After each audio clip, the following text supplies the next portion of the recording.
911 emergency. Yes, hi. I want to report another spot fire in Bonsall. It's at 5772 Camino del Rey. The training center? Correct. It's right behind us, and there's 500 horses here, so it's a slight problem. Okay, and how large is it? It's like the size of about a half acre right now. Okay, we're on our way, okay? Thank you. 12:39, I ended up calling 911 because we were watching the smoke, and then I looked down and realized there was smoke in the corner of the canyon. If any of you watching are in that area, within Oceanside, Vista, Bonsall area, you should be paying close attention tonight to the news and pay close attention to any evacuation orders you may get. I was watching the news, and I called my sister-in-law, who's KC Horse Transport, Carrie Cargill. And I said to her, where are your vans? It's really, really windy. Once it got to the motorhome park, and I knew it was close. A spectacle that is devouring thousands of acres and at least 20 structures. My dispatcher said, as soon as you pick up your trailer, get down to San Luis Rey Downs. We're gotta evacuate horses. San Luis Rey Downs is getting caught up in the wildfires. Well, we actually got the call in the afternoon around 1 o'clock from Janine Sahadi telling us that Carrie was trying to get in with trucks and couldn't get in, so we knew it was pretty close at that point in time. So we started to prepare. Horses from all over started coming into the backside because the fair is actually an evacuation site anytime there's horses evacuated. This time it was a little unique because it was the race horses coming down from San Luis Rey Downs. The Highway Patrol and CAL FIRE kept saying, shelter in place, you're good, you're good, you're good. Because, you know, we had 470 horses here. And then at 1 o'clock, they came and said evacuate.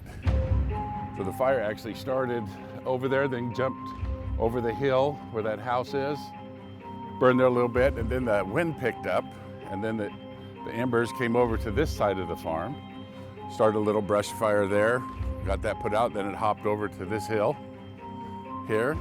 And then it jumped to the barns and took off in the barns. San Luis Rey was very well maintained, low cut grass. There was no weeds, anything. There was a little area in Canyon, which Pierre Belloc talks about, where we were trying to stop spot fires. We could see little pops of fire come up on the field there. They grabbed a shovel and they went up on the hill with Joe Herrick and a couple of other guys. I was in an elevated area above the barns, and we had the palm trees, a row of palm trees down there. And the wind suddenly picked up, and I could see the sparks going off and hitting the palm trees, and now they caught fire. And the fronds, the partridge started shooting like missiles, you know, right into the barn area. Once those palm trees lit up, the whole thing went up. You know, my barn went up in like 2 or 3 seconds, gone. I grabbed my filly. We were going out of the stall, and the fireball hit us. I just grabbed onto the halter, and she launched us into the shed row. I always said she's like Enterprise; she'll pick you up. You know, I just grabbed onto the halter, and she picked me up and launched me into the shed row. And so I got her out into the open, and she just launched herself and took off again. So I turned around and tried to get back into my barn, and I got burnt in the face trying to get back in.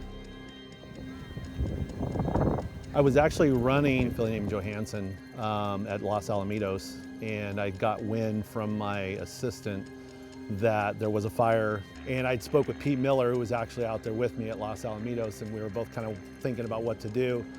And actually, Rick Hammerly had the best idea of turning all the horses loose on the track. The barns were starting to catch fire. And that's when we basically started turning horses loose. And I was just on the phone, and wasn't really sure of the extent of the damage at that time. I talked to my boss and asked him what are we going to do. He said he was in Salamiros, and he said, I don't know because I'm not there, so I don't know how is the situation, and that you are there, so you can. So I asked him to him, you have to let him go. He said just wait to the last minute. So when we saw the another bounce, and then the neighbor they got on fire already, and start to open the gates, and that way they can save the life.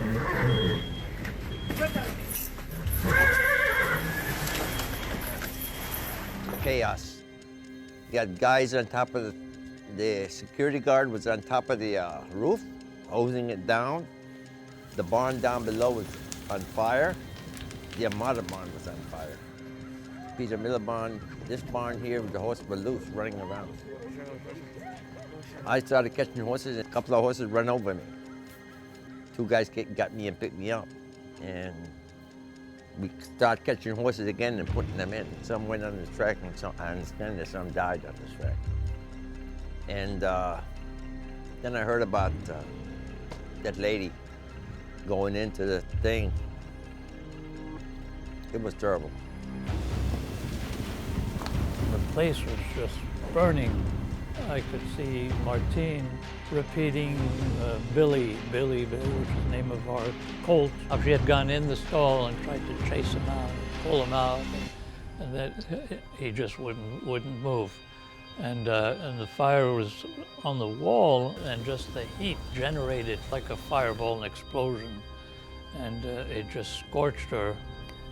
She kind of collapsed and shed rolled into the wash rack, and I borrowed a golf cart, took her down where a couple of firemen who were trained in first aid, and they took her to Hillcrest. It was kind of horrible, you know.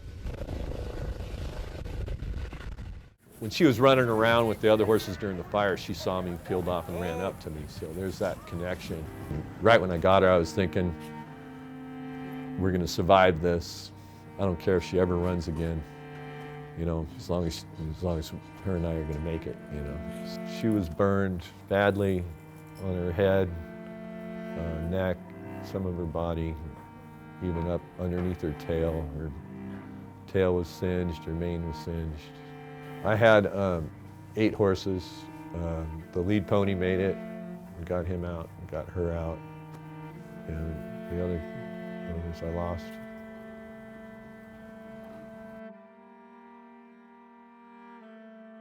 When I got there, I was trying to go inside the training center to pick up the horses, but they were going around in circles, so I couldn't get in there.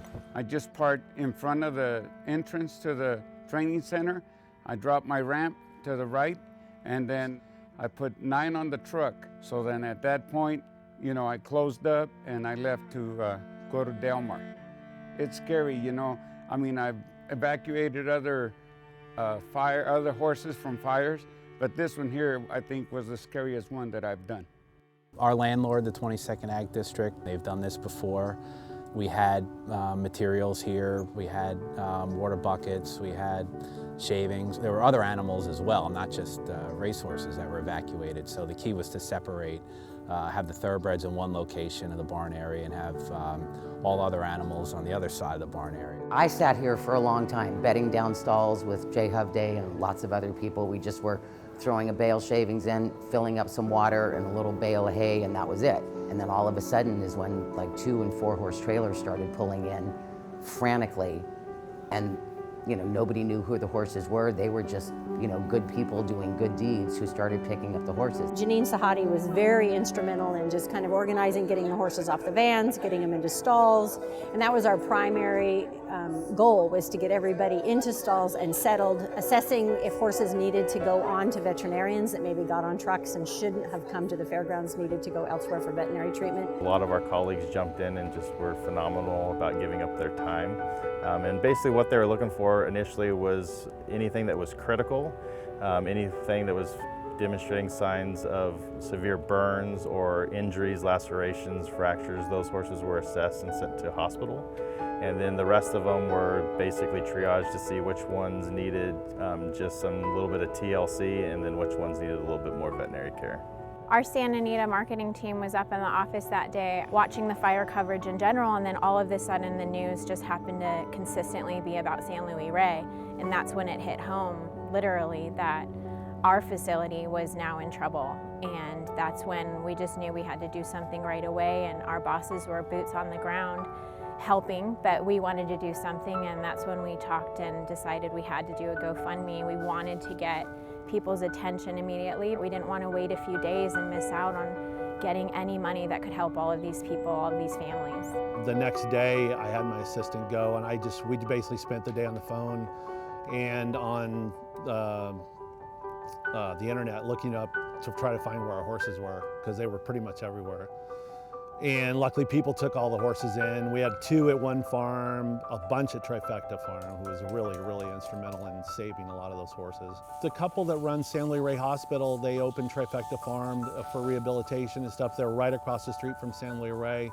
They literally walked over to San Luis Rey, grabbed horses and walked them back to the farm.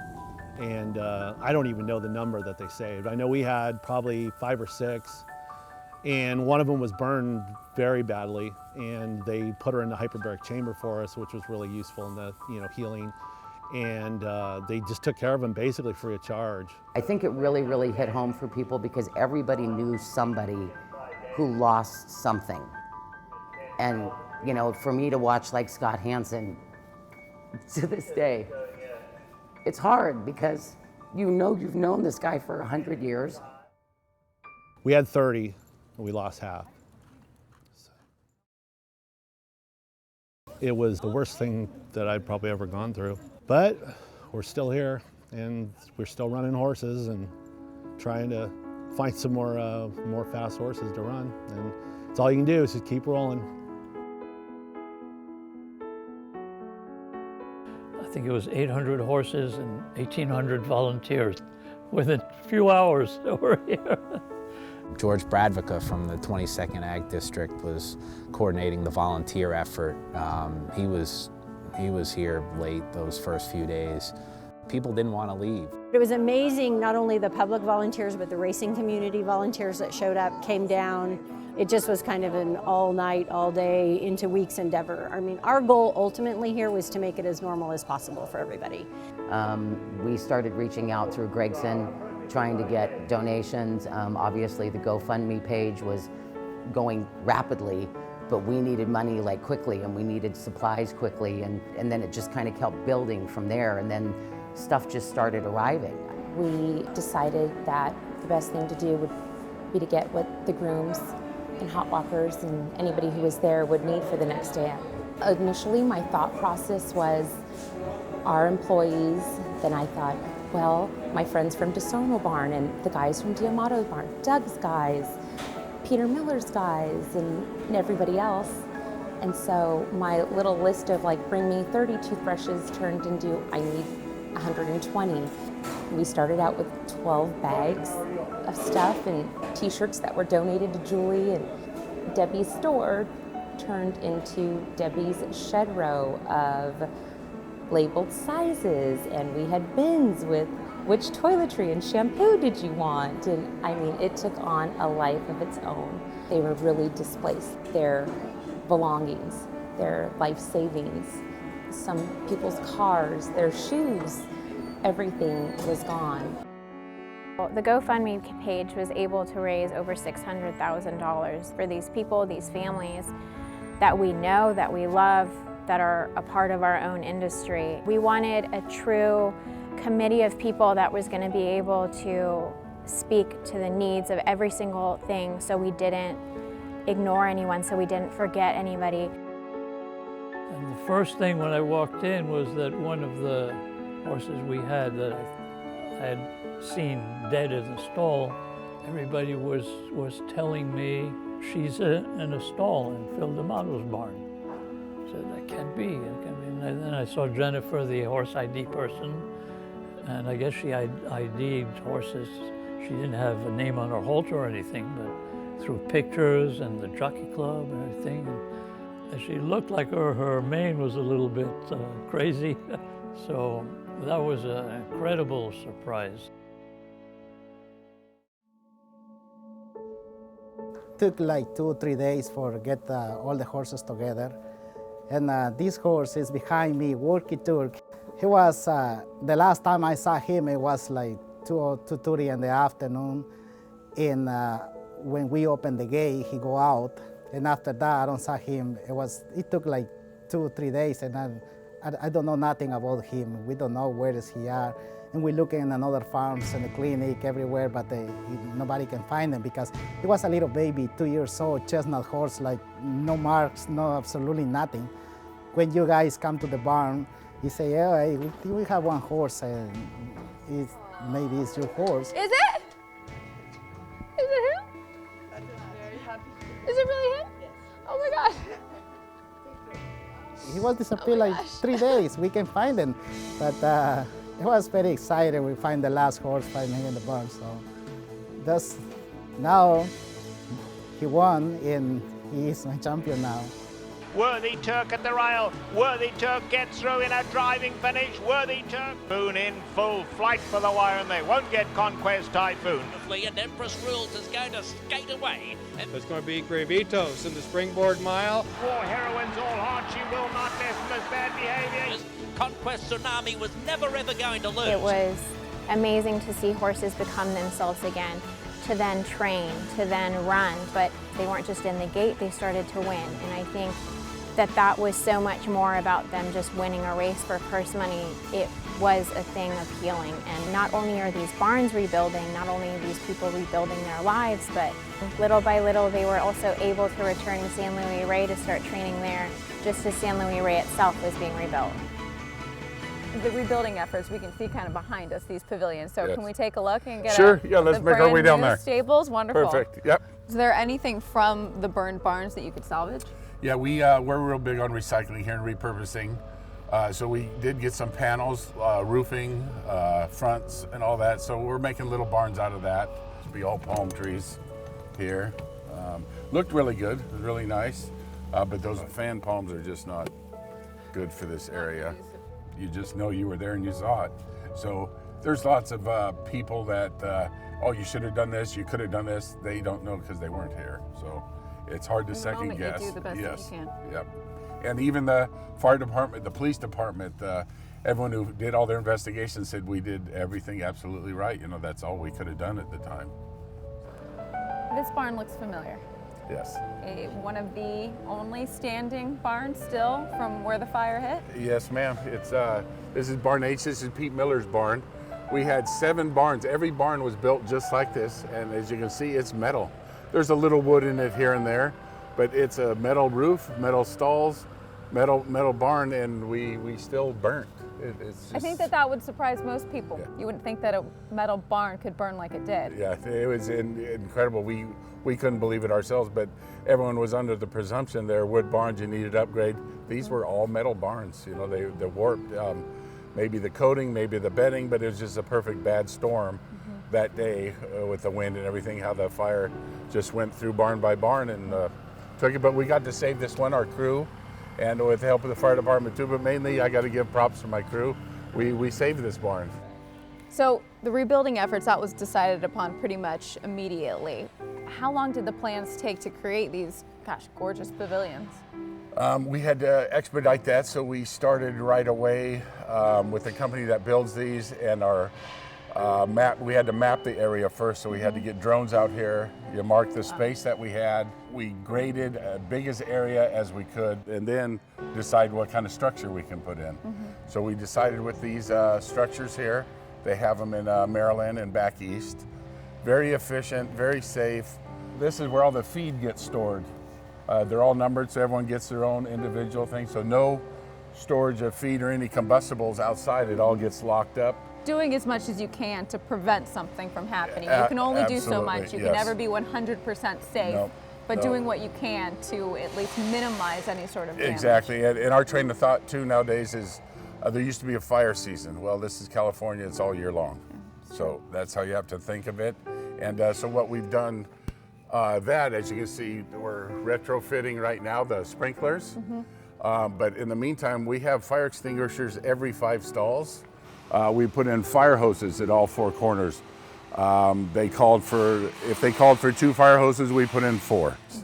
They're way ahead of schedule. They said it'd take 45 days. I believe they'll get it done in 30 days. So we had to ship all the horses out to Del Mar. They were gone by the 5th or 6th. We started work on the 9th of November, and that's how we're looking to finish by the 9th and get everyone back home. What was the response and reaction to the horsemen and the horses coming back to San Luis Rey for the first time? Oh, when they first came back, they wanted to get back home, wanted to get back in the groove. You want to try and get this stuff past you. The horses do so much better. When we came back, you could see the difference. I mean, their coats shine, they gain the weight. San Luis Rey Downs is something different about it that the horses do well, and that's what we're all here for. When we first went back to San Luis Rey, the first few days, she was a little, unsure, and now she's like owns the place, walks around like she owns the place. So it's like if she can get over it, I can. Martine is doing, she's making progress, and but it's very slow. The skin is healing. She had some major obstacles. She's improving little by little.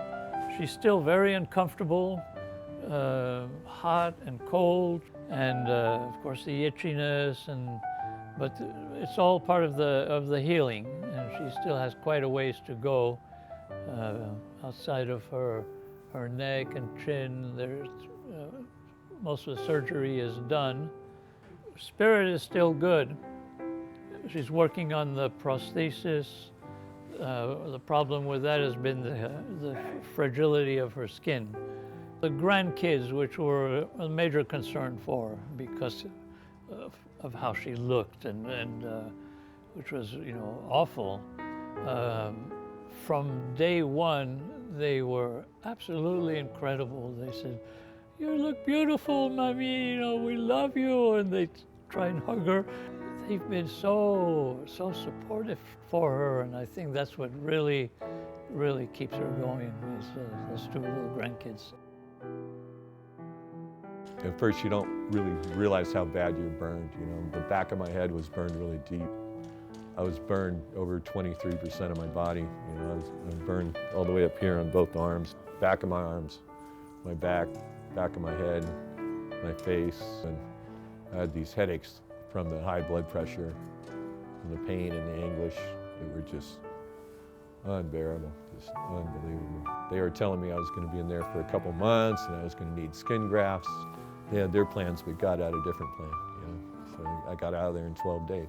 I wanted to get out of there and get back to her, so I'm just grateful that she's here,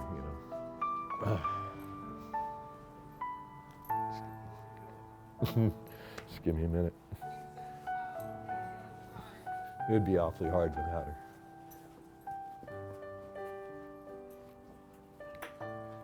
Yeah, I don't. She's special. Yeah, if she wasn't around, it would really be difficult.